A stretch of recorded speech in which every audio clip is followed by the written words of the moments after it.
jàngeen jëf ci ànd beeg seen télévision DTV 19h xabaaru marax yi la fes ci xabaar yi bokk na ca nim Sénégal lan doon yaakaar mujjul am ni woon jëgaani ceeb day jeex Sénégal day béy ceeb di ko dundem inaa ko jàppoon ne ñu li Macky Sall waxoon mënta nekk ndax nañ ko doxal dëppoo ak yoon daañu si ñëw ci biir xabaar yi ci nam gën a yaatoo leneen tam soxla xibaar na ca bokk ni taax yi wadd ci biir Sénégal nawet bu jot ay kër wadd ay bakkan wadd ca nguur gi jóg na ak ay pexe bëgg dakkal lu ni mel am na bataaxal bu génne di ab règlement bu bees buñ ci awee du ñàkk lu ni mel dana mën a wàññeeku ci biir Sénégal daañ ci boole itam correct mi duut baaraam juróomi yéenekaay ci biir Sénégal gi dañoo wone ab waxtaan bu Abou Abel Thiam def nan ko wone ak nan ko defee mu dëppul ak yoon correct ñaawlu ko lool daañu ci ñëw itam na mu gën a yaatoo daañ ci boole itam élection am ca réewum Gabon coow laa nga ne cobboy dëkk ba yëngu ñi nekk ay doomu réewum Gabon ci biir Sénégal seen kàddu jib jëm ci wàll gi journaliste ba kàddoom jib na ca neen daal élection yi nan ko doxalee moo indi coow la waaye ñi ànd ak Ali Bongo di rafetlu nan seenu ndam ñu ànd ak Jamping moom ñaawlu lool na élection yi doxee nis ki sompacce gi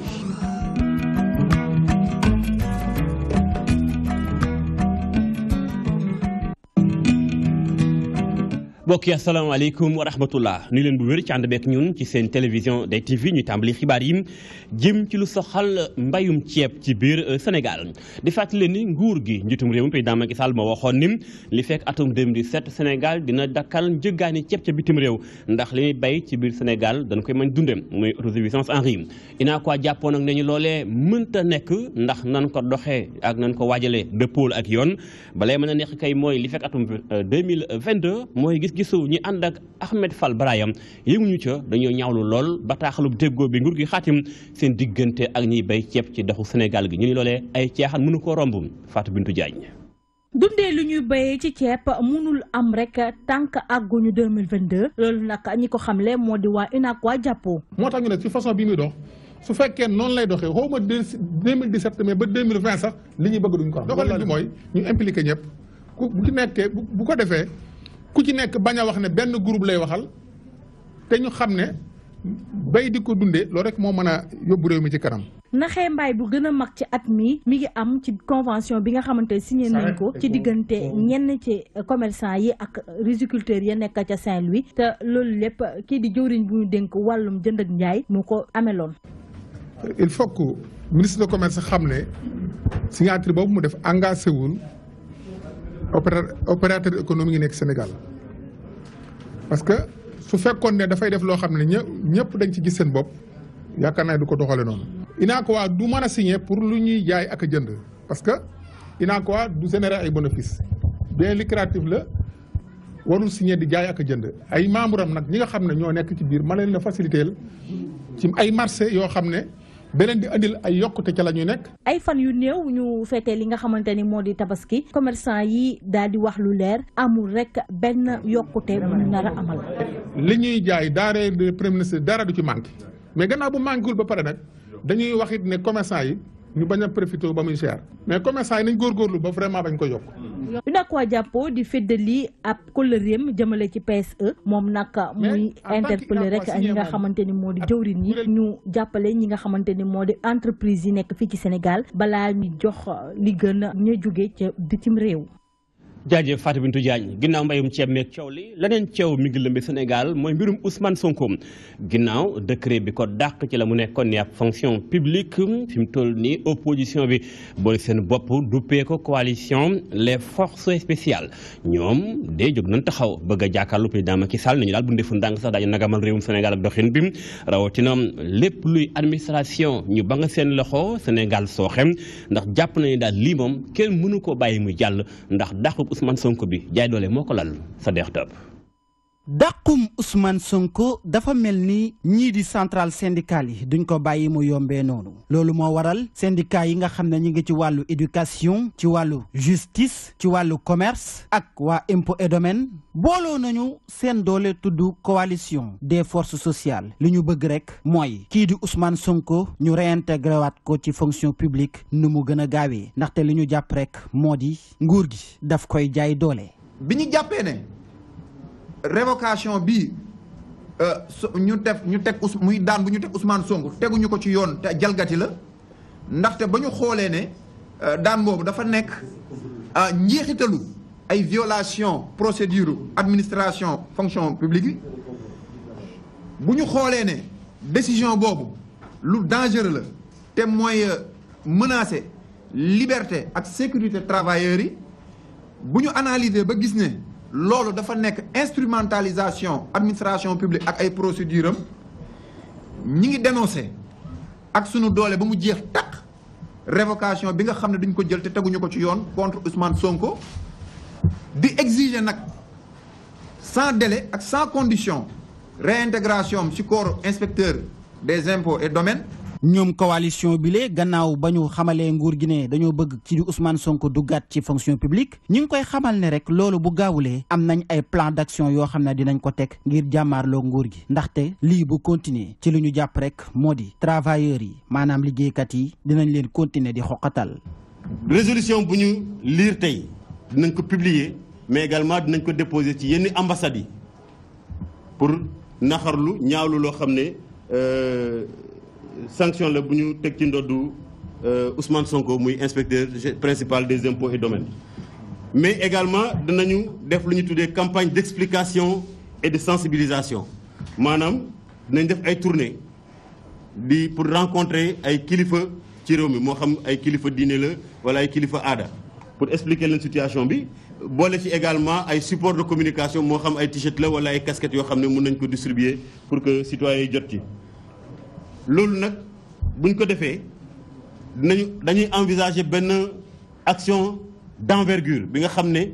grande mobilisation lay nekk moo xam marche la moo xam sit-in la mais en tout cas ñaari forme yooyu la ñu proposé de toutes les façons comité de coordination bi dina liggéey ci wàllu woowu. bile coalition sax ñoom li ñu xamal rek moo di dinañ signé ay pétition dem gis ji kilifa diine yi ngir waxtaan ak ñoom ngir xamal leen ne kat nguur gi li mu def Ousmane Sonko du dëgg du yoon ñoom li ñu jàpp rek moo di dàq bi dara lalu ko lu dul politique waaye nekkul ne liñ koy taqal moom la def ñoom sax liñ ñuy xamal moo di nguur gi bu yënguwul dinañ ci tegaat lii. dinañu waxtaan ak centrale syndicale yi pour mun a yónnee benn délégation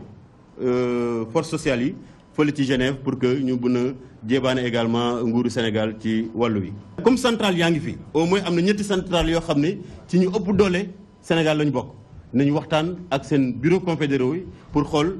nan la ñuy fexe ba am au moins une journée d'action mun a accompagner également les syndicats des agents des impôts et domaines. gannaaw ba ñu dàqee Ousmane Sonko ba tey jii nii gis nañ ne centrale syndicale yi ñu ngi daje di waxtaan ngir xool naka la ñuy def ba mu duggaat ci fonction publique moom Ousmane Sonko moomu nag nee na tekk ba tey kenn déggu ko waaye liñ ci mënti jàpp rek moo di bile coalition des forces sociales waxaguñ seen kàddu gu mujj ndaxte nee nañ xeex bi mi ngi soog a tàmbali contre ki nga xam ne moo di président de la république di Macky Sall. Sadex Top jaajëf bu fekkente ni dàq bi dàq Ousmane Sonko ñoom ne ñu dëppawul ak yoon leneen lu ëw ci yoon correct dut ca baram mooy li ay yéenekaay def ci biir Sénégal bokk na ca yéenekaay yu mel ni ki l'Observateur Libération Populaire Témoin ak Le Quotidien ñoom dañoo becc ab interview maanaam waxtaan woo xamante ne bi benn journaliste moo ko seq ak Abou Abel Thiam ñoom ñëpp nag daal di koy beccandoo nan ko doxee dëppal ak yoon correct nag nee na bu ñu deful ndànk lii moom mën naa dem ba nangu seeni carte de presse nationale ngir mën a maanaam teg mbir mi ci yoon dañ ci xuus ànd ci ak Ndeye Aram Touré. apérisi bi di Abou Abel Thiam moo fës ci xëtu juróomi yéenikaay ñetti fan ci weeru u bi jàll. tribunal des pairs bu CORED ñaawlu ni ñu mel ndax jàpp na ni kàddu kilifa langue politique boobu moo fës ci juróomi yéenikaay yooyu mu nuroo loolu te journaliste yi ko signé wute. yéenikaay yi ñuy wooyee l'Observateur Libération Le Populaire Le Témoin ak Le Quotidien ñett si juróomi yéenikaay yooyu tontu nañu si loolu nga xam ne moom lañ leen laajoon si seen tontu li ñu xamal tribunal des pairs CORED mooy ne ki nga xam ne mooy Abou Abel Thiam daal moom def leen njuy def leen a nax parce que dañu foogoon ne mbir mi ñoom rek ñoo ko yéenekaay bu ci nekk dafa foogoon ne mbir mi moom rek moo ko am. CORED daal di jóg jublu ci liggéey gi ndax jàpp na ni faute professionnelle la ba tax na mu daal di jébbal ab blâme yéenekaay yooyu nga xam ni moom la ñu joxoñ baaraamu tuuma. tribunal des pairs bu CORED ne yéenekaay yooyu jëf yi ñu def wute na ak li métier mi digle ci seen i kàddu jafe-jafe yi am ci rédaction yi warul tax ñu amal doxalin bu ni mel. moo tax ñu ne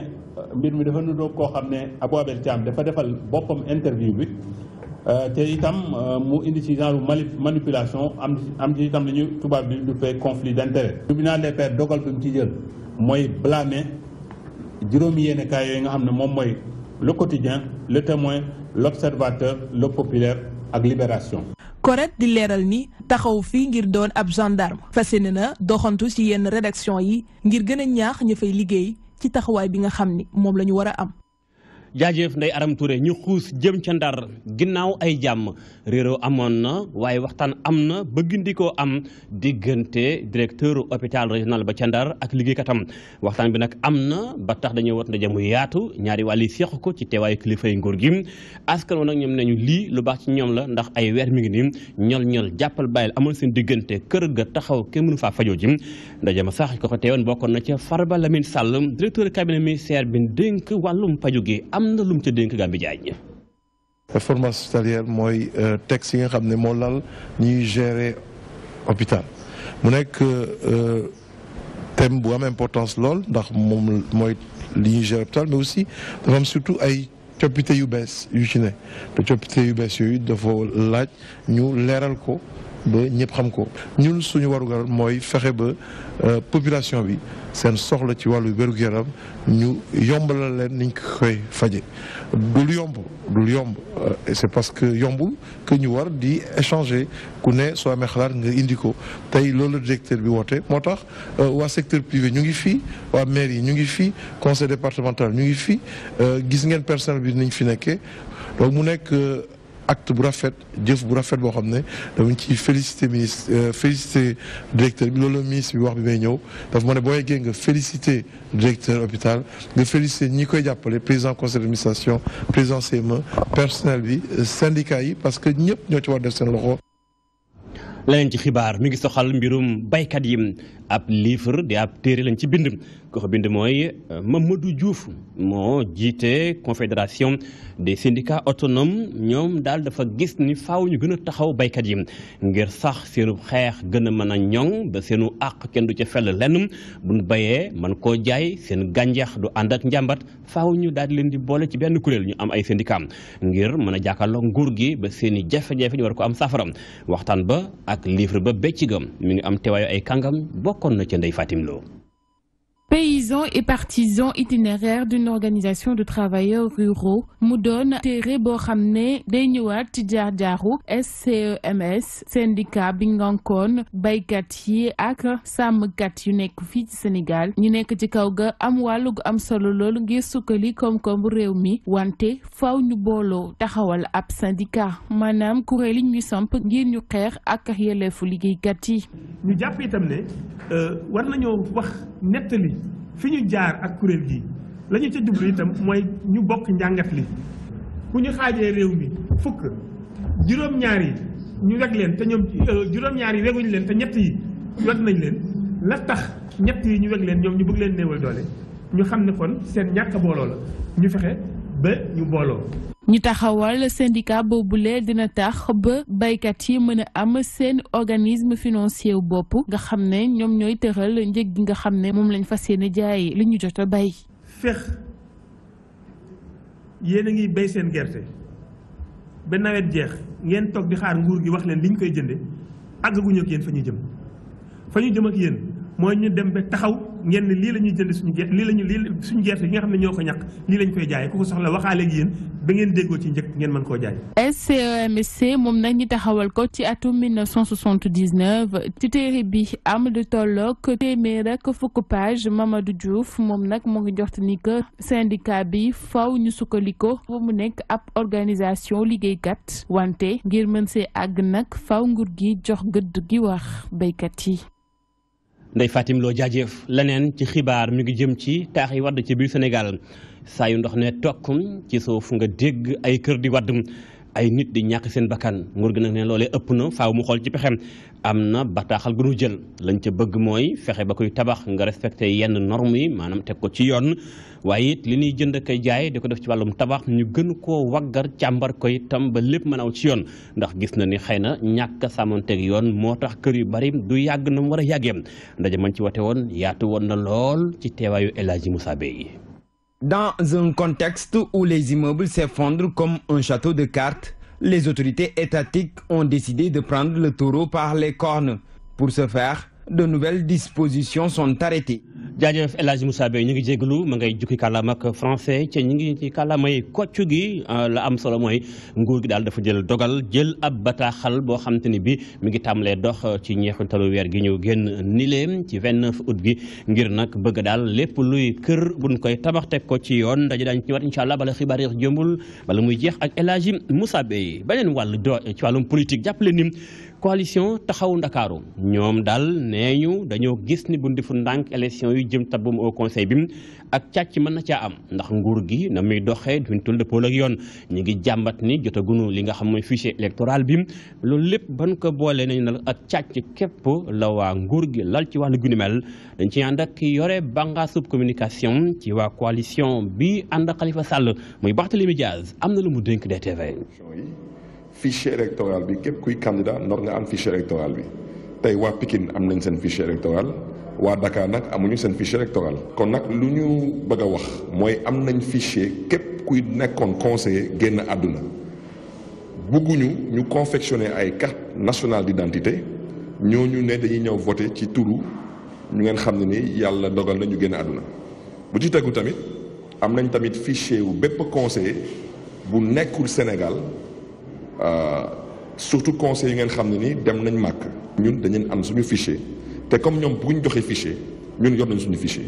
lépp lu méngoowul ak suñu fichier du fa voté. di ñaawlu taxawaayu benn kilifa di suñu kilifa ñu koy ñaax nag ci yar ak teggin ci jàmm ak salaam lu muy wax ak lu muy dox ci dëkk bi ci jamono yi na ko bàyyi parce que loi bi daf ko tere moom communicateur traditionnel la. tey ñëpp a ko respecté Sénégal na toog place am parce que di woo ay nit di wax ak ñoom wala di leen di dig ay bagages kooku loi daf ko tere moom la ñuy woowee achat de conscience ak trafic d'influence su bàyyiwulee lu muy dox ak lu muy wax yor nañ enregistrement di lañ ko teg internet weer ko ci kanamu àdduna bi parce que ëllëg nag du ndekki du añ du reer wante du jar sooraale la. ma nga doone muy Barthélémy Dias bokk ci waa coalition taxawu Ndakaaru xibaar yi wuy ci benn wàll maa ngi koy wax sàng mi ngi soxal tabax yi wadd ci biir Sénégal rawatina Ndakaaru ñoxor njaay nga dégg kër gu wadd ba ay nit ñàkk seen bakkan nguur gi ne daa bëgg loolu yi mën a jeex am na bataaxal bu tënk teg ni képp kuy tabax kër il faut nga jaar foofee ngir mën a teg mbir mi ci wàllum yoon ndaje man ci woote woon yaatu woon ci teewaayu El Hadj Moussa Beye ci waxtu ñu seetlu ne kër yaa ngi wéy di daanu ndax ñàkk liggéey bu baax kilifa yi ngànk nguur gi ñoom jokk fas yéene ci indi saafara ngir nag dëggal seen farlu ci mbir mi lal nañu ay charte yu yees jëm rek ci gën a réglementé fer à béton nga xam ne moom la ñuy jëfandikoo ngir tabax dëkkuwaay yi charte boobu nag tàmbali nañ ko jëfee niki ñaar fukki fan ak juróom-ñeent ci weeru ut bi ñu génn. la tax nag noonu boobu jóg mooy wax naa ko sànq. kaaraange askanu Sénégal ndax sénégalais boo gis mu ngi jaar ci yoon mu ngi jël ascenseur mu ngi ci immeuble te fàttaliku ngeen gis ngeen ne fan yële passé mbaa weer yële passé am na immeuble yoo xam ne di leen tabax bët set ñu daanu seen kaw borom. li di fer à béton nag wér na njiit yi ne bokk na ci liy garantir kaaraange askan bi ba tax jëwriñ ji di biral ne charte bu yees ba ñu teg dañ ko doxal na mu waree. kiy jënd weñ. ka koy tabax ka koy jëfandikoo boo gisee loo xam ne dëppawul ak lii ñu wax ci réglementation bees bi nga saisir service commerce intérieur ba service des douanes pour que nit kaaraange Sénégal ñu aar ko. ci kàdduy consommateurs yi ñoom charte bu yees ba ñu lal jëm rek ci réglementé fer à béton luñ rafetlu la waaye wane nañ seen njàqare ci stock bi nga xam ne nemmeeku nañ ko ci marché bi. règlement bu amee rek war a appliqué wu boo génnee da nga war a gis lépp normalisé mais gis nañ ne loolu moom amul. donc dañu war a xaar un moment donné boo xam ne c'est indéterminé pour que stock boobu non normalisé war a jeex. jot nañu seen déclaration de stock dañu leen may délai bu nga xam ni ñoom moment boobu day fekk stock yëpp ñu xam ni ñu koy doxalee parce que bu délai boobu passé stock bu ñu fekk sur le marché c'est pas conforme à la réglementation dañ koy nangu. charte bi lal nañu ko waaye juróom benn weer may nañu ko importateurs yi ngir rek ñu sukkandiku ci ndogal bu yees bile. jaajëf El Hadji Moussa Bey leen ci xibaar mi ngi dugg jëm ci wàllum tabaski fi mu toll ñu ngi koy waajal ñi sant Fall ak Gaye seen xel dem ci xar ak la muy àndal lu mel ni soble ak pomme de terre ak ñoom seen waaye fekk na xar yi moom cher na ci biir Ndakaaru la ko indi mooy ñii di teefonke yi ñi ngi yor seen i xar ak seen i mbaar waaye nañu xontub xar yi moo cher lool ak la tax xar mën faa nekk mooy mbaar yi waaye itam lu jëm ci mbirum courant beeg ndox mi lu ni mel nañu ko dañ ci dépensé daanaka fukk junni wala sax kon 7000 francs di junne ngeen di téeméer ba ñetti junni ci bis bu sedet lu ni mel nag nañu moo tax faaw ñi bëgg a jënd xar jënd ko ca teel ndax mooy gën ci ñoom Ibrahima Fall. lu yées fukki fan des ñu màggal lii di tabaski jaaykat yi di xaar client yi loolee am lu mu jur ci ñoom ay bés bu jot seen dépense dafay yokk ngir dundal xar yi. man nag dinaa jënd blé mboq repas tout ça mburu carton lépp daal am naa daal dinaa dépassé lu ëpp 15000 francs ci xar yi par jour seen xont waaw pour ñu lekk naan tout ça quoi waaw seen frais moom vraiment xaw na métti mais nag dañ ciy sant ma yàlla daal. non dañ jënd presque chaque jour ba seet ñaari sac wala sac et demi moom la ñuy xontoo quoi dérepas bi moom dañuy jël demi sac pour xont leen kooku dañuy lekk ñaari yoon ba ñetti yoon aliment kii bii nii aliment bi nii 8000 la jar ngooñ bi ay 3000 ak quelque booy xool daal dañ seet ay 10 000 12 000 par jour 10 000 12 000 ba jëm 8000 pour ñu lekk ñoom ñëpp ak ndox mi ñuy jënd ak yooyu ndox mi sax dañ koy jënd ndox mi ñuy jënd guddi ñaar fu lañ koy jënd ñu rangale waaw dañ koy jënd sax guddi ñaar. jaaykat yi ñoom ni gongo ndax jamono ju nekk dañuy jënd si ngir dundal xar yi. mooy mélange daal lépp lay am ñu ko ciy jaxase loolu la ñuy gën a jënd ak laalo bi ak ñebe bi ak kële bele bi waaw ñoom moom dañuy dox bu baax a baax wax dëgg yàlla ñuy sant bu baax waaw moo la ñu gën a utiliser ci xar yi quoi. li ñuy wax coggal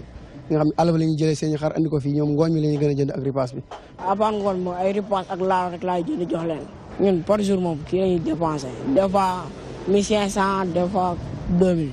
jaaykatu xar yi nekk ci diggante dépense bu ñuy def bés bu jot ak ñàkk kaaraange bi ñuy jànkoonteel loolu waral ñuy sàkku ndimbal ngir seen liggéey mën a mucc ayib.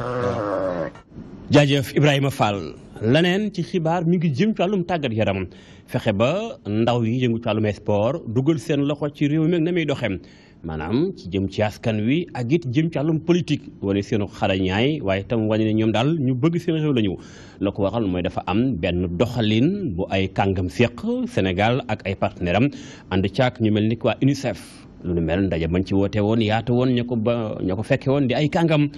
bokkoon na ci Adja Anta Dieng. ngir ñu mën a jox ndaw ñi baat ci ni ñuy doxalee réew mi jëwriñ bi ñu dénk ndaw ñi dafa daal di taxawal ab plateforme fi ndaw ñi mën a waxee seeni xalaat. plateforme bu méngoog jamono la ndaxte ay xarala yu mujj yi lay ut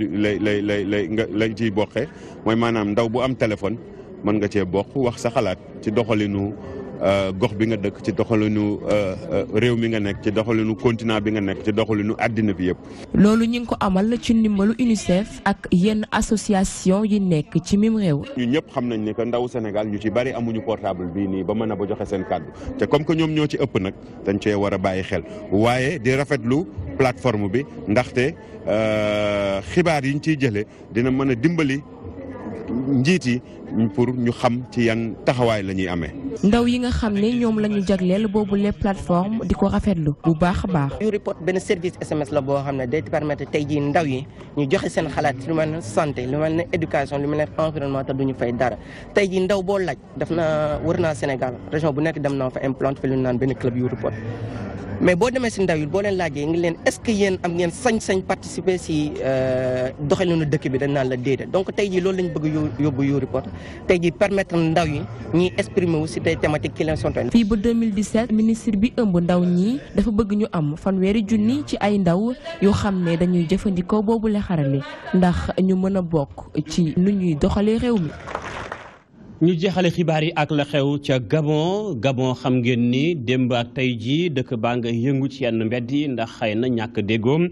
la fa amoon élection présidentielle diggante Ali Bongo ak Jamping résultat yi ne ñu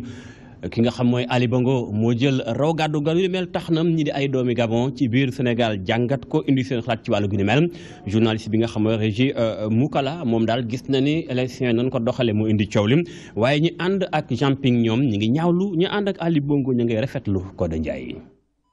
élection présidentielle bi am foofu ca Gabon daal dinay andi ay jeexi jaaxa ci langue politique ba journaliste bi nekk ab gabonais nekk fi ci Sénégal nag di xam ne moom gëmul ne élection boobu am na transparence. Je pense pas qu'il y a vraiment crédibilité dans ce scrutin parce qu'on l'a tous vu. man awma yaakaar ne mbir yi jaar na yoon ñun ñëpp gis nañu ci xayma yi kii di Ping moo gën a jege jël ndam li loolu sax moo demoon ba tax mu daal di wax ne moom mooy président bi. Notamment le candidat Ali Bongo Ondimba. ci wàllu militant yi fare ak parti démocratique gabonais nag muy parti président Ali Bongo Ondimba ñoom ñu ngi rafetlu ndam li nga xamante ne ni seen candidat am na ko ci bile élection. Nous nous satisfaisons de la victoire de notre candidat. ñun am nañu mbégte lool ci ndamu kii di Ali Bongo loolu dina tax mu daal di wëyal mbëbëtam ngir doxal lii di dëkk bi. La loi gabonaise prévoit dans ce cas-là des recours. ca Gabon nag parti politique yi pouvoir ak opposition ñu ngi wéy di tibbantey tànk mu mel ni climat bi mi ngi wéy di tàng foofu ca Gabon situation bi nag di annoncé ab crise post-électorale la te moom la réew. C'est peut-être